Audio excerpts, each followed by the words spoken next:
Hey everybody, and welcome to the bullshit party!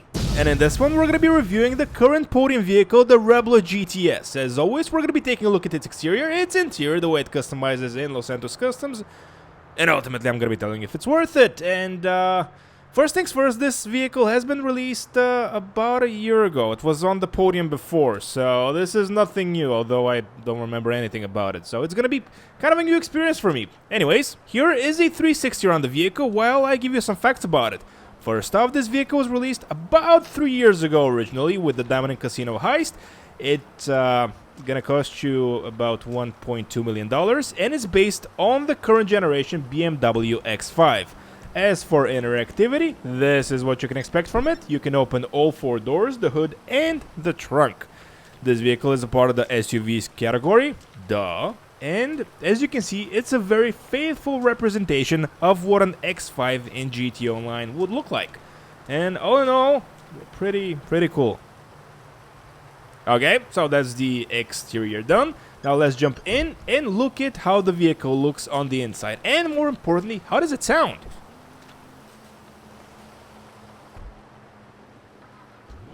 And the interior is very generic, and I really like the panoramic roof. As for the way the vehicle sounds,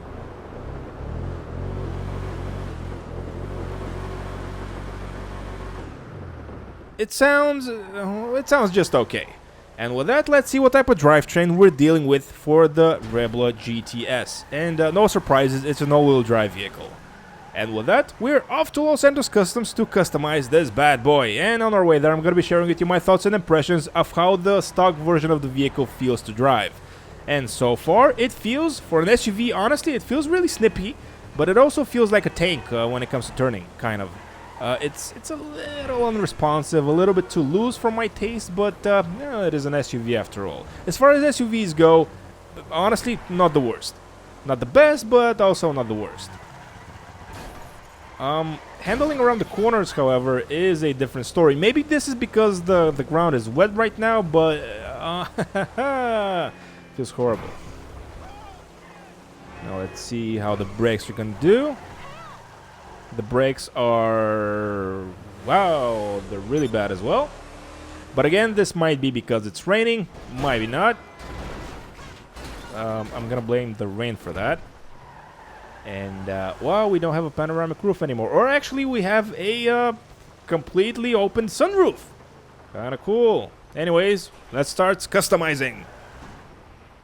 And as said before, this vehicle is a part of the SUVs category. I was going to say sports cars, but no, that's not the case. And as for how much you can sell it for, about $9,000, which is not that bad. We're going to be respraying the vehicle and upgrading all the performance options up front so we don't forget anything at the end. Now let's see, we can customize also the suspension, but that's going to do... we're going to do that later. Transmission and turbo. Now let's start customizing front bumper.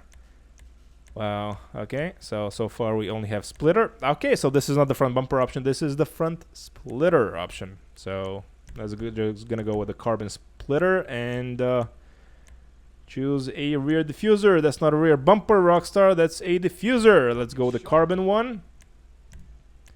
And I can already tell the customization is gonna suck for this one.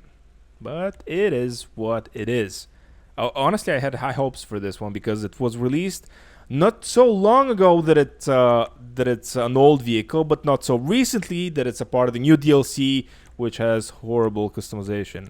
But yeah, I guess it is what it is. Fenders! We can choose different fenders for this one. Basically, fatten it up a bit, or yeah, I guess they protrude a little more than the stock one, so let's gonna go with these ones. We can customize the front grille. Can basically make it look like a Jag. I think I like this one the best. Hood options. Here are all the hood options you can choose from. Honestly, I'm not very impressed. This is a Range Rover hood. Wow. Okay, let's go with that one. Liveries. All the liveries you can choose from. And the eagle-eyed viewers might have noticed that we already have a Racing Stripes livery put on.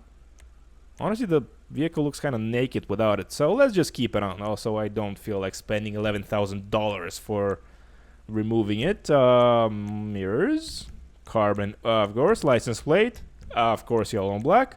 We're gonna be respraying the vehicle at the end of our stay at Los Santos Customs. For now, let's just put carbon on the roof, put carbon on the side skirts, because of course, why not?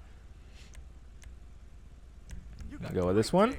Spoiler! Now this is an interesting one. Even though the spoiler is really minimalistic and most vehicles wouldn't call this a spoiler, it actually impacts the traction bar, so that's something. Now, I think I prefer this one. Ducktail spoiler? This one. This one, this one, this one. Yeah, let's go with this one.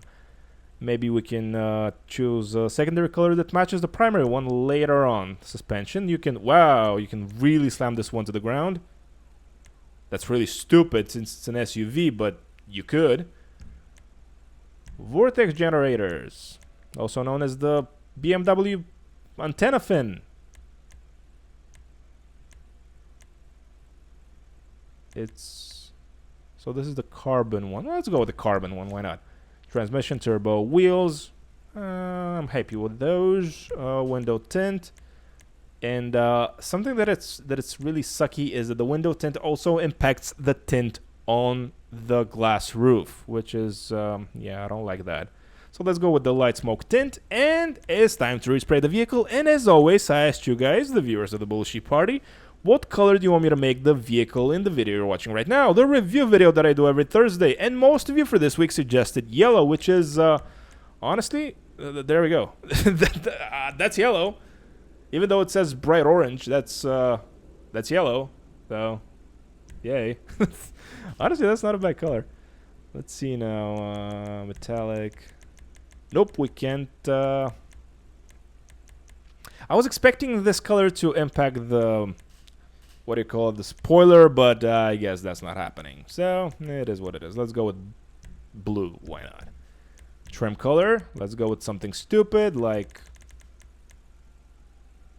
pink, why not? And the crew emblem, of course. And with that, we're off to the streets.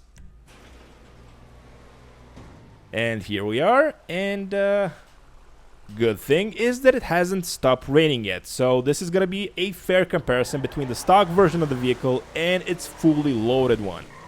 And so far, I can tell you that the vehicle feels a lot better for some reason. Wow, it feels a lot better in terms of handling. Scratch that. It feels better in terms of handling, not a lot better.